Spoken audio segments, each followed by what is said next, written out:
La parole est à Monsieur Xavier Iacovelli pour le groupe Rassemblement des démocrates progressistes et indépendants.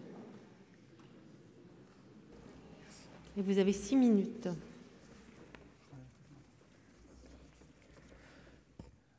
Madame la présidente, mesdames les ministres, madame la présidente de la commission des affaires sociales, madame la rapporteure, chers collègues. Intégré à notre bloc de constitutionnalité, le préambule de la Constitution du 27 octobre 1946, dans son 5e alinéa, dit que chacun a le droit de travailler et d'obtenir un emploi. Le droit à l'emploi constitue donc un droit fondamental et il incombe au législateur d'en garantir l'effectivité auprès de nos concitoyens. Malgré les différentes réformes structurelles mises en place par les gouvernements successifs, ce sont aujourd'hui 4,2 millions de personnes qui sont éloignées de l'emploi, dont 2,7 millions depuis plus d'1 an. Nous partageons donc le constat des auteurs de cette proposition de loi. Nous n'avons pas tout essayé pour lutter contre le chômage.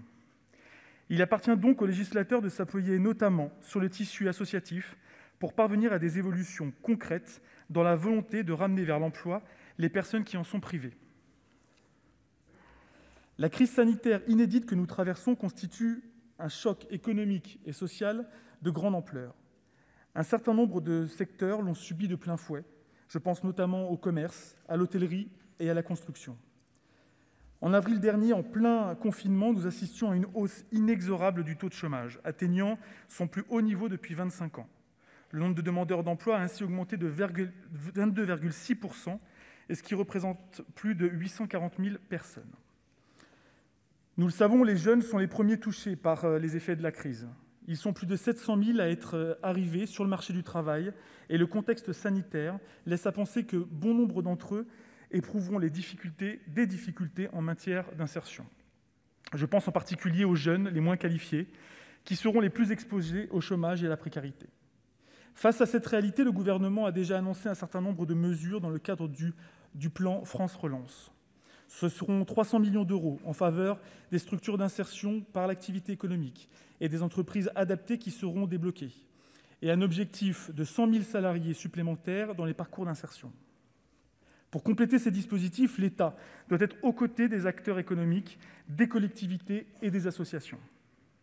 L'insertion par l'activité économique constitue ainsi une riposte efficace qui concilie l'économie, le social et le territorial. Le dispositif Territoire zéro chômeur de longue durée, porté à l'origine par des acteurs associatifs de terrain et officiellement lancé en 2016 grâce à une proposition de loi de Laurent Grandguillaume, est une réussite. C'est une réussite parce que les premiers chiffres nous le démontrent. Parmi les 2000 personnes ayant bénéficié de ce dispositif, sur 10 territoires retenus, plus de 70% ont retrouvé un emploi. Ce formidable projet s'appuie sur des réalités locales et sur l'expérience d'acteurs associatifs de terrain. Il nous est aujourd'hui proposé donc de l'étendre et d'en faire bénéficier de nouveaux territoires frappés par le chômage. L'expérimentation sera ainsi prolongée pour une durée de 5 ans et 50 territoires de plus seront concernés. Cette expérimentation novatrice en ce qu'elle part des territoires et des compétences des personnes privées d'emploi offre une solution complémentaire aux politiques de l'emploi qui existent dans notre pays. En tout état de cause, nous saluons la vision et les objectifs de cette proposition de loi. Celle-ci met en œuvre un certain nombre de propositions du pacte d'ambition pour l'insertion par l'activité économique remis il y a 1 an au gouvernement et qui a pour objet de mobiliser aux côtés de l'État l'ensemble des acteurs de l'inclusion, les collectivités et les entreprises dans un esprit de co-construction. Supprimer la procédure obligatoire d'agrément de Pôle emploi, préalable à toute embauche en parcours d'insertion, apparaît comme nécessaire pour faciliter l'entrée en parcours d'insertion. C'est pourquoi nous saluons cette proposition. Nous porterons à cet égard un amendement visant à prévoir ce passage par un prescripteur habilité afin de prolonger les parcours dans l'insertion par l'activité économique des salariés en insertion en lieu et place au Pôle emploi uniquement.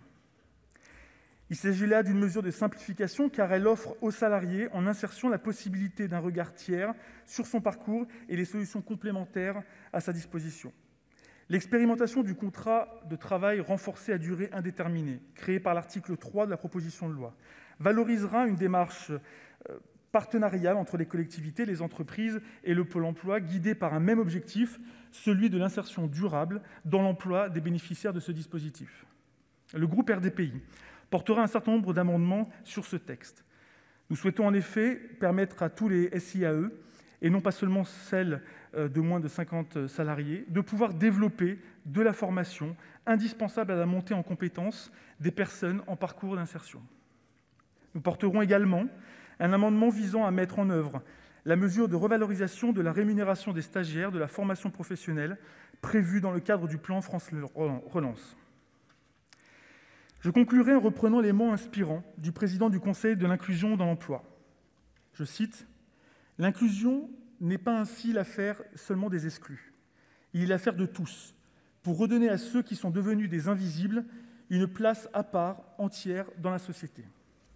Il est donc essentiel de favoriser le partenariat, d'associer l'ensemble des acteurs, entreprises, associations, collectivités. Tel est l'objet de la proposition de loi, et c'est pour cette raison que nous la soutiendrons.